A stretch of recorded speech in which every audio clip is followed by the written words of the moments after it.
Hi guys. You've had an opportunity, I hope, to read parts 1, 2, and 3 of Jamaica Kincaid's memoir, A Small Place.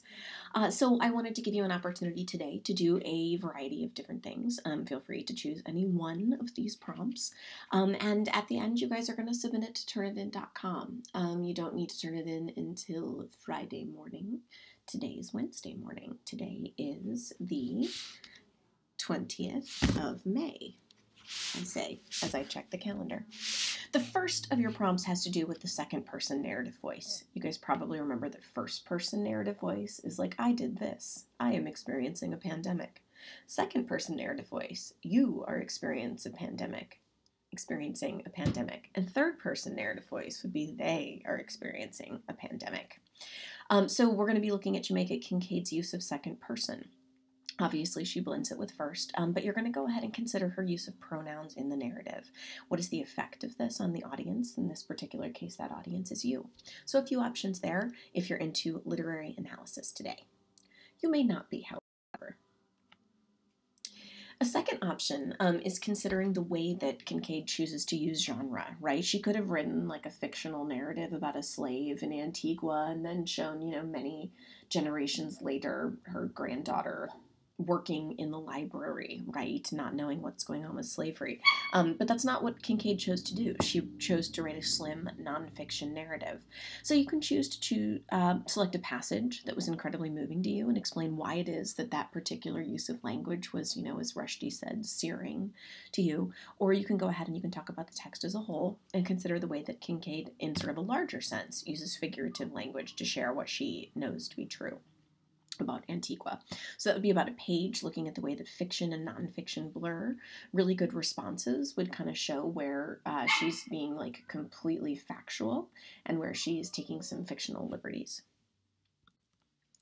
Your third option gives you two different ways to look at historical research. The first one, is looking at pre- and post-colonial era education in Antigua. So using the sources that you know on the internet, history people, to go ahead and consider education. The second part is considering governmental corruption. On page 59, Kincaid uses a particular quote that explains what it is that she sees happening in Antigua. The quote begins, "Some ministers in government have opened their own businesses. The main customer for these businesses is the government itself. The government then declares that only the company can be licensed to import that commodity that the business sells. Great effort goes into concealing who the owners of these businesses are." They then go on to talk about prostitution. But what I want you to consider, right, is where it is that you see corruption like that in history, the world, or another text. So you'd be using a page to go ahead and make some sort of connection there. I think another third option that I'm thinking of right as I talk is researching Swiss banking. What is the history of Swiss banking? The irony of Switzerland considering themselves a neutral country, but then providing safe harbor for sort of monies that aren't neutral. What does that necessarily mean for Switzerland? So throw that on there in your mind, and I'll include that on the slide when I post. Last but not least, you have a creative writing option. This kind of on some level could be another pandemic memoir, and don't worry, we're going to circle back to our pandemic memoir in just a bit. But this would be a creative writing option for today, one page if you're feeling like that.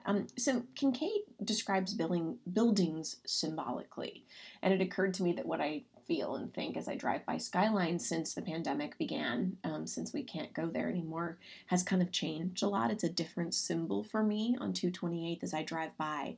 And so I want you to consider maybe a building in your life. Maybe it's the small place that you're living in now and have been for the last 67 days of the pandemic since March 13th. Or perhaps, you're going to choose some other building. But considering how that building is symbolic of what goes on within it, and considering how that symbol can shift over time and by different perspectives. That's just another opportunity if you're feeling like doing some creative writing today. So, my 10th graders, I hope you choose one of these 4 options, and I hope you do your best. You're going to submit to Turnitin.com by Friday morning. And other than that, my friends, I hope that you are doing well. Don't hesitate to email if there's anything I can do for you. Thanks a lot, guys.